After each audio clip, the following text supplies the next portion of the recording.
नमस्कार। आज जिस विषय में मैं आज बात करना चाहता हूँ वो कोरोना वायरस कोविड-19 के संबंधित ही है।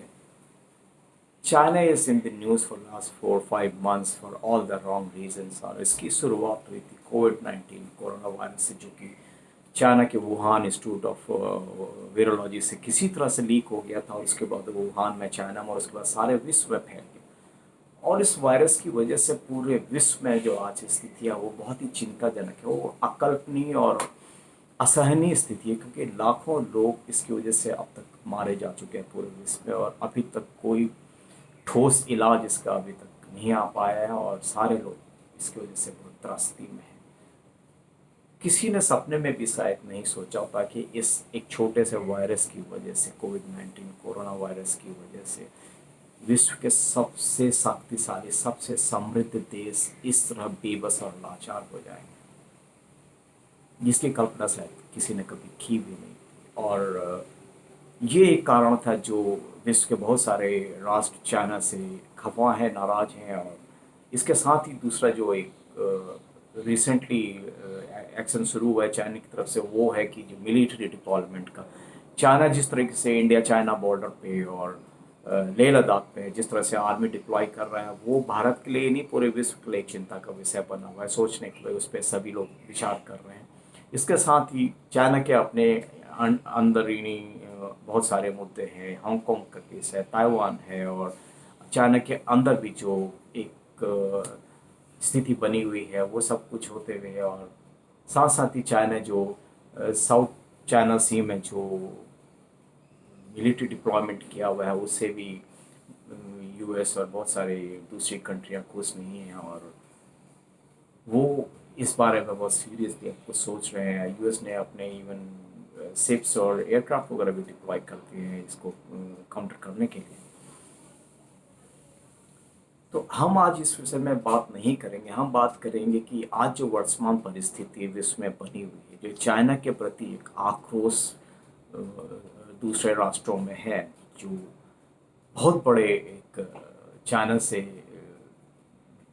बहुत लार्ज क्वांटिटी में जो सामान इंपोर्ट किया करते थे चाइना से, वो इस बारे में बात अब कर रहे हैं, इस बारे में विचार कर रहे हैं कि वो कुछ ट्रेड सैंक्शंस की बात कर रहे हैं। वो चाइना से इंपोर्ट करना बंद करना चाहते हैं इन सभी कारणों की वजह से। और इसके साथ साथ ही वो लोग इस बात पे भी विचार कर रहे हैं कि वो उनकी जो मैन्युफैक्चरिंग यूनिट हैं, जो यूरोपियन कंपनीज, जो जापान की कंपनी है, जो यूएस की जो कंपनी चाइना से ऑपरेट कर रही है, वहाँ पर मैन्युफैक्चरिंग उन लोगों के लिए हो रहा है, उन कंपनी को वो चाइना से शिफ्ट करके या तो वापस अपनी कंट्री में लाना चाहते हैं, या फिर उसको वो किसी दूसरी कंट्री में ले जाना चाहते हैं। और ये एक आज की डेट में परिस्थिति है जो भारत के फेवर में है। और हमें एज ए कंट्री, जो हमारी सरकार है, हमारे जो बड़े जो कॉरपोरेट्स हैं, या जो हमारी लार्ज और मीडियम स्मॉल इंडस्ट्रीज हैं, इस उनको इस बारे में बहुत सीरियसली विचार करना चाहिए कि क्या वो एक ऐसी फोर्स के रूप में आगे आ सकते हैं जो चाइना को ग्लोबली compete कर सके for the products China has been selling to the world, to US and European countries and all other countries. So हमको इस बारे में बहुत सीरियसली विचार करना चाहिए, और हमें बहुत स्ट्रॉन्ग तरीके से इसके ऊपर एक्शन लेने चाहिए। चाहे वो सरकार ने लेने हो, चाहे वो कॉरपोरेट से लेने हो, या चाहे मीडियम स्मॉल इंडस्ट्रीज ने लेने हो। एक तो यह है कि आप अपने आप को as a global supplier in competition with China कैसे इस्टेब्लिश कर सकते हैं विश्व के अंदर। दूसरा, अगर आप वो प्रोडक्ट्स जो चाइना से आज की डेट में हिंदुस्तान इंपोर्ट कर रहा है, आज की अगर हम पिछले साल का अपना स्टैटिस्टिक्स देखें तो इंडिया का इंपोर्ट चाइना से it was approximately 70.6 billion US dollars था, जो भारत के पूरे इंपोर्ट का रफली 15 to 16% हो जाता है। So it's a huge amount of money we are paying to China against the import we are doing from there. So क्या ऐसा नहीं हो सकता कि हम अपने ही देश में उन सारे प्रोडक्ट्स को डेवलप करने की कोशिश करें?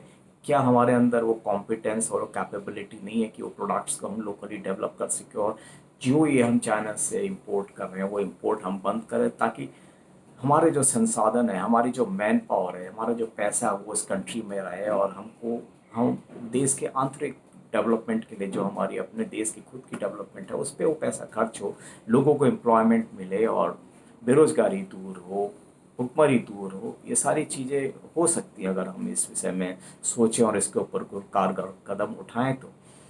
इसके साथ साथ ही जो दूसरी कंट्रीज जो चाइना से माल इंपोर्ट करती हैं, सामान इंपोर्ट करती हैं, हो सकता है कि हम लोग उसमें से बहुत सारे ऐसे प्रोडक्ट्स हो सकते हैं जो हम लोकली डेवलप कर सकते हैं। हमारे अंदर वो कैपेबिलिटी है कि हम चाइना की कॉस्ट को, क्वालिटी को और उनकी जो डिलीवरी है उसको हम मीट कर सकें। बिकॉज चाइना की आज की डेट में अगर बिगेस्ट एडवांटेज कोई है वो है उसकी cost, very competitive price, the capacity which they have generated, तो उनकी जो वॉल्यूम जनरेट प्रोड्यूस करने की जो कैपेसिटी है, इट्स ह्यूज। तो जिसकी वजह से वो कॉम्पिटिटिव हो जाते हैं और उनको प्राइस को बहुत लो रखने में वो हो जाता है। उसके साथ साथ ही उनकी लेबर भी शायद चीप है as compare to India. But हम लोगों को अगर ग्लोबली फाइट करना है तो हमें ये सारी चीज़ें, ये इंफ्रास्ट्रक्चर हमारे को अपने अंदर डेवलप करना होगा कंट्री में, ताकि हम लोग चाइना को compete कर सकें और हम लोगों को वो प्राइस ऑफर कर सकें जो चाइना करता है प्रॉब्ली। और क्वालिटी का मुझे कोई डाउट नहीं है, probably will be able to produce better quality than the China does. और कैपेसिटी हम लोगों को बनानी पड़ेगी, हम उतना वॉल्यूम प्रोड्यूस कर सके जिसकी डिमांड आज की डेट में भी है, सो दैट जो सामान चाइना से आज दूसरी कंट्रीज इंपोर्ट कर रही है वो भारत से करना शुरू करें, और जो पैसे चाइना को जा रहा है वो पैसे हिंदुस्तान में आए, जिससे हमारे देश की तरक्की हो, वहाँ रहने वाले लोगों की तरक्की हो, और हमारे देश से अनएम्प्लॉयमेंट और भुखमरी और ये सब चार जो हम लोग बात करते हैं पोल्ट्री और उसकी बात को कम किया जा सके, उसको ख़त्म किया जा सके। तो we should take this as an opportunity to explore global market, और we should develop our self to become reliable alternate supply to the world। यही बात मैं आपसे कहना चाहता था कि we must start thinking on those lines. But आज भी देश में शायद ऐसे बहुत से लोग होंगे जो इस बात पे हंसेंगे, इसका एक मजाक बनाने की कोशिश करेंगे, क्या हम चाइना से compete कर सकते हैं? उसकी चाइना तो इतना सस्ते में माल बना के देता है और इतना वॉल्यूम प्रोड्यूस करता है। तो there will be people who will always come out with some negative thoughts, but we have to avoid those people because they have a negative mindset, they will always talk like that। तो हमको एक positive way में इसके ऊपर विचार करना पड़ेगा, इसको बहुत सीरियसली हमारे को सोचना पड़ेगा, क्योंकि कोविड-19 बीमारी आई वो अपने साथ बहुत कुछ ऐसा लेके आई जो हमारी सोच से परे था।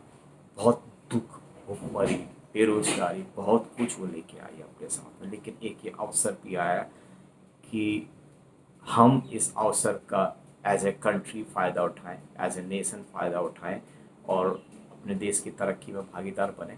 इसके साथ ही एक बात और मैं कहना चाहता हूँ कि चाइना जिस तरीके से हमारे बॉर्डर्स में हमको परेशान कर रहा है और जिस तरह से वो पाकिस्तान को सपोर्ट करता है इंडिया के केस में, या इंडिया के चारों तरफ वो जिस तरीके से, अभी नेपाल में एक इंसिडेंट हुआ था, इस तरह पहले श्रीलंका में कुछ केस हुए थे, तो चाइना जिस तरह से इंडिया को दबा के रखना चाहता है उसको हमें उससे बाहर निकलना है। We have to make China realize that we are not the same country and we can always fight back and we have the capacity to fight back. इसलिए ये एक राष्ट्रभक्ति भी होगी और एक देशभक्ति भी होगी, इसलिए हम सभी को इसके ऊपर सोचना है और इसके ऊपर कुछ काम करना है। Thank you very much. Thank you.